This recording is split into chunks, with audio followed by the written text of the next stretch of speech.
What is going on, beautiful people? Welcome to another episode of the Narcissist Code. I'm your favorite self-aware narcissist, Mr. Lee Hammy, better known as Mental Healness across all social media platforms. If this is your first time seeing my face or hearing my voice, I'm a diagnosed narcissist, and my platforms are dedicated to raising awareness for narcissistic personality disorder, getting more people into therapy. Like myself, I've been in therapy, psychotherapy, for the last 4 years, and also validate the victims and survivors of this disorder as well. So today's episode is going to be about the good in a narcissist, the good in him, the good in her, the good in them. I see the good in them.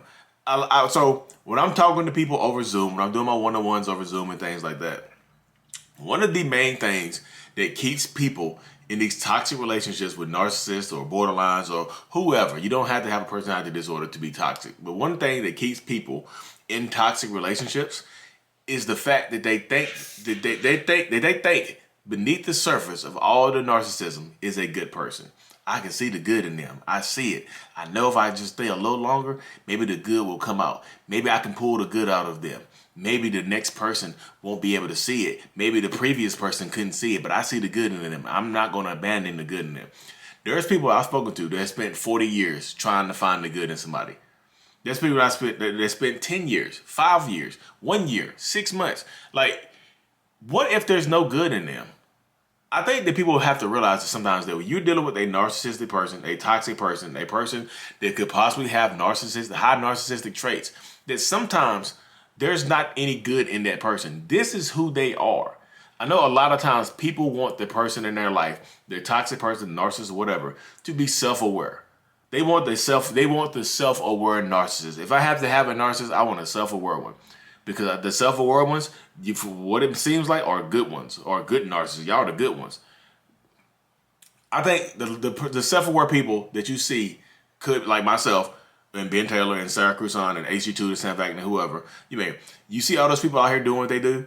You think that these people are inherently good. Like, these are good people. They're giving back to the world. They're trying to be better and stuff like that. That's the side of us that we show you to the world. But can we be good people in real life? Yeah, I consider myself a good person in real life. But sometimes you get into these relationships with people that are inherently bad people, that don't have any good in them. Like people that are career criminals. I see the good in them. I know the trauma that they went through when they were younger. I know their mom abandoned them. The dad abandoned them. The mom died. The dad died. They were raised by their grandparents. What can you do with that? What can you do about that? This is not being harsh or brash or anything like that, but what can you, as a person dealing with a narcissist, what can you do about the trauma that they experienced when they were younger? What can you do to heal that trauma? You don't have the correct tools to heal a narcissist. Nobody on this planet does, except that narcissist. Except that narcissistic person. They have to want to work on themselves, and they can never be fully healed. I'm never going to be fully healed, y'all, and I'm 100% fine with that. I'm okay with the fact that I'll never be fully healed and walking around just like, hey guys, I'm fully cured of narcissistic personality disorder, and I'm a great person now. No, I don't ever expect to say that, and I'm fine with that, because guess what? That means I have something to work towards. I'll be healing for the rest of my life. I'll be in therapy for the rest of my life, and I'm fine with that, because deep down, not even deep down, surface-wise, I think that I'm a good person. This is not even deep down. I think that I'm a good person overall. I just have a personality disorder that makes me make rash, erratic, bad decisions. And I know sometimes you are dealing with somebody that you think is very similar to me, because we have similar traits. We act the same sometimes and stuff like that. The skits I do remind you of them, but we are not the same person. Some of these people are bad people, y'all. If they're consistently cheating on you, if they're giving you STDs, if they're physically assaulting you, physically hurting you, man or woman, whatever, they are not good people. There's no good in that person. I know I harp a lot, and I come at the Christian folks on my page who always call me the Jezebel spirit and stuff like that. I know I make a lot of jokes about that, but sometimes I can see why you think that. I understand why you think that about narcissistic people sometimes. I understand it, because some narcissistic people, a lot of narcissistic people treat people terribly because they are terrible people. Not because the personality disorder makes them, not makes them do this. It's because they are terrible people. So I feel like every person with narcissistic personality disorder has their own personality. There's their own, because we all come from different backgrounds. We're different races. We're different genders. We have different religions, different continents, different countries. But I think all of us have that initial layer of who we really are, our own personality. And on top of that is the layer of narcissistic personality disorder.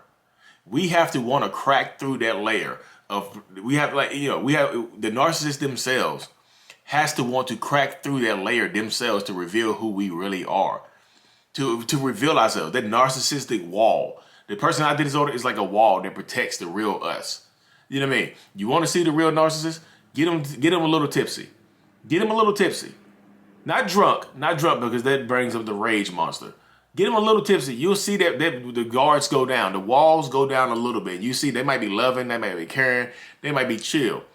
But they also might be evil. When they get a little bit of alcohol in them, they might be evil. That's who they really are. And if you have a sweet narcissist when they drink, don't try to get them drunk all the time, because you might, don't do that. It's like, they're so sweet when they drink. They're so caring when they drink. They just love me when they're drunk. So I just like them when they're drunk. Don't do that. That means you have to be under the influence to be treated normally. Don't do that. Don't try to go out and have fun all the time. Don't do that type of stuff. You know what I mean? That's who they really are. Sometimes there's no good in some of these people. And some of us, I say us because I am a narcissist. I don't dissuade myself from being a narcissist. I know sometimes when I say the really bad things that narcissists do, I say they or the narcissist or your narcissistic person, and I don't say we. But I'm still a narcissist, y'all. I'm not healed. I'm not cured. I'm just in therapy. That's all I ever say. I've never said I'm working on healing myself. I said I am in therapy. I've been in psychotherapy for the last 4 years dealing with narcissistic personality disorder and the traits that come along with it. They make me erratic. They make me angry. They make me furious sometimes. But I'm dealing with it. This is me. This is my cross to bear, so to speak. And I'll be burying this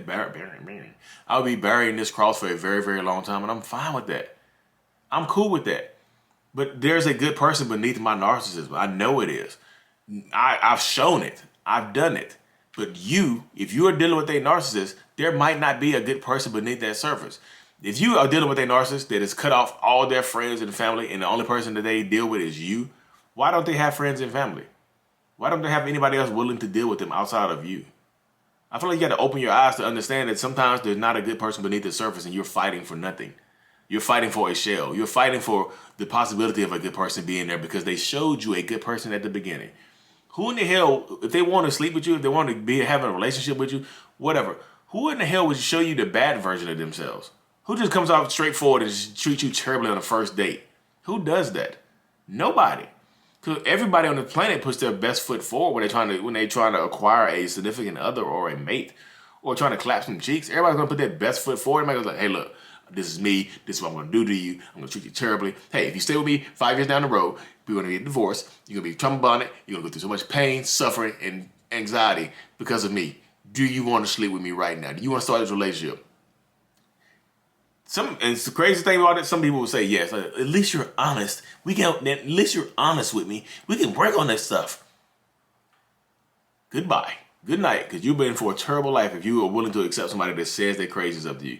Because you are a fixer. You think you can fix them. You don't have the tools to fix somebody. You just don't. And this is not me being aggressive or me being mean. This is me keeping it 100. This is me keeping it real. You don't have the tools to fix somebody else. You can only fix yourself. God did not provide you the toolkit to fix another human being. God gave you the tools to unlock you. Work on yourself. Self-love, self-appreciation, self-worth. You know what I mean? Mental health-wise. Like, God gave you the tools to work on you. Not to work on me. Not to work on your husband. Not to work on your wife, your girlfriend, your boyfriend. Not to work on anybody else. So sometimes you have to accept the fact that there's not a good person beneath that surface. And I know a lot of y'all have. I see the comments. Some of you hate your narcissistic exes, which I think is, do you. Whatever helps you heal, do you. You know what I mean? Because sometimes hate is useful. Sometimes you have to hate that person to move on. But you also don't have to hate that person to move on. You just have to love yourself more. Because sometimes you're dealing with a terrible human being that also has narcissistic personality disorder. A terrible human being that also has borderline personality disorder. A terrible human being who also has histrionic or antisocial or DID. You're just dealing with a terrible person because not everybody chooses to be a good person. When some people become self-aware, they become worse people because they are aware of it. They are willingly They're willingly treating you badly because that's who they are. That's who we are. That's who that narcissistic person in your life, that's who they are. They show you who they are, and you either have to accept them for who they are, or you have to work on yourself to tolerate their behaviors. You can't change them. You just can't. I'm not saying you should leave. I'm just saying that this is the person you are with. If you want to be with this person, you have to accept them sometimes. You can't change them. You can't have a good conversation. You can't express your feelings. You will never get loved. You will never hardly ever get appreciated. You will always be in competition. You will always be put down. This is your future if you decide to stay. And some people will decide to stay because guess what? They don't want to be lonely. They're afraid to be alone. And that in and of itself is an issue that you need to work out in therapy, because being afraid to be alone is a tool that narcissist uses to keep you there. You bringing the tools to try to fix them, but you're actually giving them the tools to break you. You giving them your tools. So you trying to use your own tools that God gave you to fix yourself. You're trying to use them to fix somebody else. So you give them those tools and they use them to break you down with. Take your power, take back your tool set and use it to work on you. Use it to build a better foundation with yourself. Use it to build better boundaries within yourself. Use it to power up and become stronger and realize that you deserve more on this planet than a terrible relationship. And some people, I know I get a lot of people to say this right here, I know I deserve more. Do you actually believe that though? Because if you know you deserve more, you'll be going to get more. You don't actually believe that statement. You just say it. I know I deserve more. You don't believe it. Because if you believe it, you would try to go achieve it right now. And there's nothing wrong with that. You have to work towards believing it. You've been beaten down for years. You've been beaten down for months. Well, however long you've been in this relationship, you've been beaten down. And I am a narcissist. I know we beat you down. We take it away from you. Cool. It means it's not cool, but like that's how we do. That's just who we are. That's just who I am. We're going to take it away from you. Beating you down. Use it to build your own foundation up. Build back your power. And then once you really believe that you deserve more, that you deserve better, you will go get more. You will go get better for yourself, not for anybody else, not compete with anybody else, not to show them that you can do it, just for you. Work on you, take back your power, take back your strength, and build on you. That's what you have to do. You have to build on you. That's all you can do. But anyways, y'all, thank you for tuning in to another episode of the Narcissist Code. I really, truly appreciate y'all. Y'all, this is episode 201. How the hell we get to 201 episodes? How? Y'all, I'm about to start my show. I'm about to write my book. It's on and popping, y'all. I truly appreciate every single one of y'all. I'm thankful for y'all. I love y'all in the way that a narcissist can love. Can I love? I don't know. You tell me. Peace out.